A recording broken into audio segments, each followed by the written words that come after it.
Hola, muy buenas tardes. Antes de empezar con lo que quiero comentarles y compartirles el día de hoy, les recuerdo que pueden apoyar este espacio de información a través de las estrellas, tanto en las transmisiones en vivo como las transmisiones en vivo como estas, así como en las repeticiones en esta plataforma de Facebook. De la misma manera, los invito a hacerse miembros del canal en YouTube. Ahora sí, vamos a entrar. El día de hoy es 28 de agosto y hace 11 años tomaron la decisión de bajarnos de vuelo, por lo cual el día de hoy, hola, quiero compartirles algo que escribí que me parece muy especial y que todos debemos de saber y conocer quiénes están detrás y frente a esa bajada de vuelo de Mexicana de Aviación, y que hay muchos, sí es triste la fecha, y hay muchos todavía actores que siguen presentes dentro del mundo, tanto político como empresarial, siguen vigentes al día de hoy. Hola. Entonces, quiero darles lectura a la columna que escribí y se llama Antifaces y personajes ocultos. Lo más famoso del carnaval veneciano son sus disfraces y máscaras, y aunque con algunas intermitencias, hace 10 siglos que se celebra, siendo hoy imagen inequívoca y prestigiosa de Venecia. Pero sí voy a narrarles, dice, hoy queridos lectores, no voy a invitarlos a un carnaval en Venecia, pero sí voy a narrarles una historia en la que los antifaces, las personalidades ocultas, son los protagonistas. Hoy, 28 de agosto, se cumplen 11 años de que la aerolínea más antigua del país dejara de volar. Mexicana de Aviación. Así de ambiguo, dejara de volar. Y es que no puedo decir que fue liquidada, quebrada o desaparecida, porque nada de eso ha pasado. La decisión de que fuera bajada de vuelo la tomó el propio Poder Ejecutivo, encabezado entonces por Felipe de Jesús Calderón Hinojosa. Decisión que fue ejecutada por los secretarios de Estado Juan Molinar Orcasitas al frente de la Secretaría de Comunicaciones y Transportes y Javier Lozano Alarcón, entonces titular de la Secretaría de Trabajo y Previsión Social.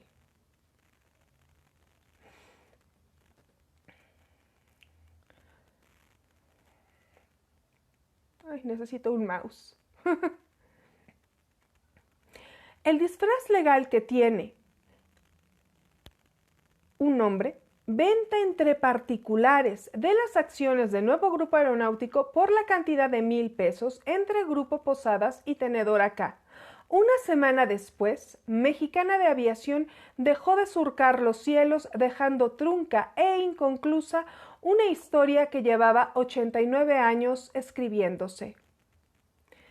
Seguramente es una idea que han leído muchas veces, palabras más, palabras menos, pero ¿qué hay detrás del párrafo anterior? Pues un verdadero carnaval veneciano con disfraces, máscaras y antifaces. Una historia completa de entramados, farsas, pago de favores, corruptelas de todo tipo, intrigas y amenazas. Precisamente, una amenaza fue la de Juan Molinar Orcasitas, había proferido un año antes en las oficinas de la Secretaría de Comunicaciones y Transportes, SCT. Corría el mes de junio de 2009 cuando, saliendo de la pandemia provocada por el virus AH1N1, el titular de la SCT citó a los dirigentes de los sindicatos que tenían contratación colectiva con las dos principales aerolíneas del país, Mexicana de Aviación y Aeroméxico, para anunciarles que el mercado aeronáutico no tenía cabida para dos aerolíneas bandera y que una debería desaparecer. Tal anuncio fue tomado con reservas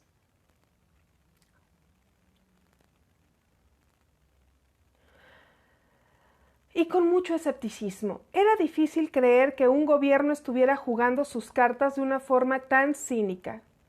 Además, Mexicana de Aviación tenía finanzas sanas gracias a la adquisición de un crédito recién contratado con Bancomext. En cambio, los números de su competidor Aeroméxico estaban en rojo. Por lo tanto, Entre los representantes de la Asociación Sindical de Sobrecargos de Aviación ASA, no hubo duda de que la quiebra aparecía en el horizonte de la aerolínea del Caballero Águila. Sin embargo, todo era una contradanza perversamente planeada unos años atrás. Desde las entrañas mismas de los gobiernos panistas, al centro figuró Andrés Conesa Labastida, quien había portado el antifaz de director de Cintra, pero una vez que Gastón Azcárraga compró Mexicana de Aviación en 2005, cambió de antifaz y se puso el de director de Aeroméxico. ¿Conflicto de intereses? Para nada, para eso se usan máscaras. La segunda parte de esta danza macabra sucedió 2 años después, en 2007, cuando Aeroméxico fue comprada ya bajo el gobierno de Calderón por un personaje con un antifaz de propietario de Banamex, José Luis Barraza, que al mismo tiempo usaba la máscara de miembro del Consejo Coordinador Empresarial.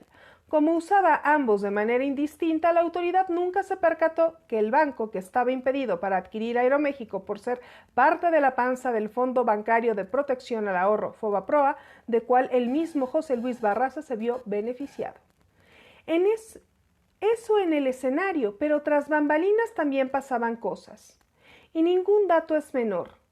Fuera de los reflectores encontramos a otro personaje, este llamado Javier Arrigunaga Gómez del Campo, que usó 3 antifaces muy significativos, uno como primo de Margarita Zavala, que en ese momento era la primera dama del país.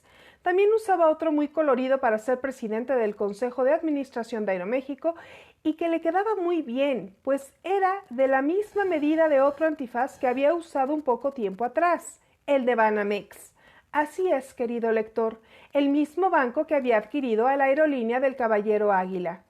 Hay que decirlo, la salida de Banamex de Javier Arrigunaga se dio en medio de un escándalo de fraude por más de $400 millones de la empresa Oceanografía, tal y como se puede consultar en el portal de Noticias Aristegui con fecha de 3 de octubre de 2014.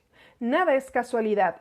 Todo sucede aprovechando las vueltas y piruetas que marca el momento de detentar el poder político. No es casualidad que este enmascarado primo haya llegado a Aeroméxico, pues ya desde antes, bajo la capa de accionistas minoritarios, estaban instalados los hermanos Zavala Gómez del Campo, hermanos de Margarita, que a la postre serían el fiel de la balanza que determinó inclinándose a favor de la línea aérea ya comandada por Andrés Conesa. Y es que el compromiso de Gastón Azcárraga, ya dueño de Mexicana de Aviación, era con Vicente Fox, y su sexenio había terminado. Azcárraga fue premiado por el presidente del cambio porque el Hotel Fiesta Americana Reforma fue la casa de transición que usó el guanajuatense antes de asumir el poder en diciembre del 2000. Ya en otras columnas de este mismo espacio he detallado que la cantidad de $165 millones, que fue lo que pagó Gastón por adquirir la aerolínea más antigua del país y una de las más importantes, cuyo costo era muchas veces más alto, más de $1,000 millones su costo real, una especie de caravana cortés de los enmascarados danzantes. ¿A quién encontramos detrás del antifaz que usó Gastón Azcárraga? Ese momento era presidente del Grupo Posadas, un grupo hotelero fundado por su padre Gastón Azcárraga Tamayo, sobrino de Emilio Azcárraga Vidaurreta y primo del tigre Emilio Azcárraga Milmo, conocidos empresarios de telecomunicación del país. O sea que Azcárraga Andrade es primo de Azcárraga Llán, familia conocida por ser soldados del PRI. Desde su fundación en 1967, el Grupo Posadas pasó a ser por una serie de cambios de razón social hasta que en el año de 1992, con el apoyo del entonces presidente Carlos Salinas de Gortari, entraron a cotizar a la Bolsa Mexicana de Valores. Solo como dato anecdótico diré que justo en ese momento Grupo Posadas tenía como director de financiamiento y relación con inversionistas nada más y nada menos que a Gerardo de Preboazán, que con anterioridad también había usado el antifaz de director de Aeroméxico, máscara que tuvo que dejar al ser declarado penalmente responsable por un fraude millonario en contra de esa compañía en el año de 1994, justo en el cambio de sexenio, pero como experto en estas danzas de millones, este personaje jamás pisó la cárcel y, como suele suceder, se encuentra libre después de 7 años de litigio y el pago de una fianza de más de 271 millones de pesos. Pero eso, como dije, es solo una anécdota. Después de que Grupo Posadas adquirió Mexicana de Aviación en 2006, el grupo hotelero empezó a crecer de manera exponencial. No dudaron ni un segundo en hacer uso de todas las artes fiscales, financieras y bursátiles para hacer magia negra con la aritmética y desviar las ganancias de la aerolínea a sus hoteles y cargar las pérdidas de su grupo hotelero a la aerolínea. Parte fundamental de esa ingeniería mercantil del boyante empresario mexicano era la de abaratar al máximo los costos de la línea aérea para cambiar su estatus de aerolínea bandera a un esquema de bajo costo como las recientes Volaris, Interjet y Viva Aerobús, iniciando desde su llegada convenios de ahorro, reducción de prestaciones con diferentes grupos de trabajadores. Sus planes fructificaban y todo parecía ir viento en popa hasta que en febrero de 2007 se toparon con los sobrecargos, quienes decidieron dar la batalla por conservar su contrato colectivo de trabajo. No por rijosidad, sino porque consideraban que ya habían cooperado con el dueño. En 2005, antes de la compra de la empresa, al ceder su jubilación para aquellos sobrecargos contratados después de 1989. Creímos firmemente que ceder un nuevo convenio de ahorros era aportar doble a la empresa y era injusto e inequitativo con el resto de los trabajadores de otras áreas que solo habían aportado una vez. Aquí nuestro baile de máscara se divide en varias pistas simultáneas. Por un lado, los sobrecargos optaron por dirimir esta situación en tribunales. No se amilanaron cuando Mexicana de Aviación interpuso una demanda de conflicto colectivo de naturaleza económica. Al mismo tiempo y en medio de la pandemia, la empresa optó por tomar un crédito con el pretexto de subsanar los estragos de la pandemia.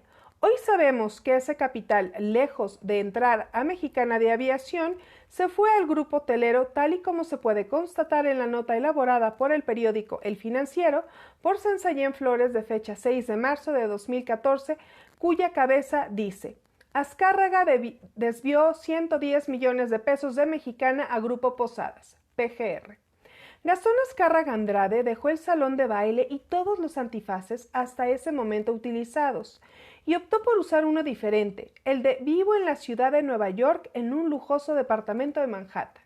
Aunque los gobiernos anteriores aseguraron que habían solicitado la expedición de la ficha roja para que lo buscara el Interpol, eso nunca sucedió. Sus abogados en México siguen retirando uno a uno todos los tibios intentos por conseguir una orden de aprehensión. Gastón Azcárraga Andrade usa el mismo antifaz que el resto de los personajes que hoy he mencionado. La máscara de la impunidad. Caretas de sobrinos.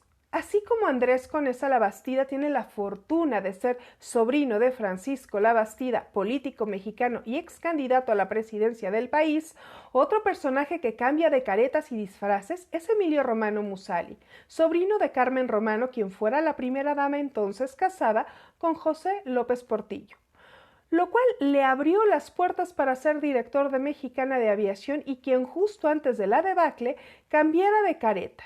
Se vistió de invisibilidad y no fue sino hasta el 2014 que tomó la dirección de la presidencia en México de Bank of America Merrill Lynch, ahora interesados en comprar deuda de la empresa del Caballero Águila. Un común denominador entre varios de estos personajes, muchos vienen de la Escuela Libre de Derecho. La danza no acaba ahí. Grupo Posadas argumenta que vendió las acciones de Mexicana de Aviación y que no tiene ninguna responsabilidad. Pero, ¿a quién le vendieron esas acciones? Fue a Grupo Industrial Omega de Jorge Gastelum Miranda, que de forma express creó Atenedor Acá junto con Grupo Arizán. ¿Y qué relación tienen con los Azcárraga Andrade? En recientes fechas, para ser preciso, marzo de este año, Jorge Gastelum ha incursionado también al negocio hotelero. Con su grupo Tantum Business, acaba de adquirir un predio de 3,000 hectáreas en Bahía de San Bruno, ubicada al norte de Ciudad del Loreto, en Baja California. Lo anterior no llamaría la atención, pero en la Riviera Nayarit acaba de adquirir un predio de más de 22 hectáreas. En las que piensa invertir cerca de $320 millones para levantar en dicho lugar 2 hoteles con capacidad de 800 habitaciones y 300 villas. ¿Y quién va a operar dicho proyecto? Correcto, Grupo Posadas. Sí, amable lector, leyó usted bien. Grupo Posadas, ahora encabezado por el hermano de Gastón, José Carlos Azcárraga Andrade, los arquitectos mexicanos Ahoma y Módica Ledesma, junto con otro terreno de 500 hectáreas en Los Cabos. Han pasado 11 años desde la bajada de vuelo de Mexicana Aviación y Grupo Posadas hoy usa un nuevo antifaz. Ha solicitado de manera voluntaria acogerse al capítulo 11 de la Ley de Quiebras de los Estados Unidos de Norteamérica, poniendo en prenda 10 de sus hoteles. Casualmente lo hacen después de que el pasado 12 de julio la Asociación de Jubilados, Trabajadores y Extrabajadores de la Aviación Mexicana, AJTIM, anunció que pretende acciones legales por lo que le debe a Grupo Posadas a Mexicana Aviación. A 11 años debo insistir en que la debacle de la aerolínea no fue por culpa de los trabajadores, narrativa que Gastón trató de imponer en los medios respaldado por la administración de Calderón a través de su elocuente vocero Javier Lozano, dejando a un lado su función de salvaguardar los derechos laborales de los trabajadores. Hoy llegamos a un aniversario más. Sin soluciones reales, los culpables han estado todo el tiempo al alcance de la mano de la actual administración, sí. Tenemos promesas en el aire, planes que no terminan por aterrizar, propuestas diversas, pero que a la postre no llegan a ningún lado. Un antifaz mediático que anuncia una nueva aerolínea, pero que no podrá usar el nombre de Mexicana ni lo que queda de su patrimonio.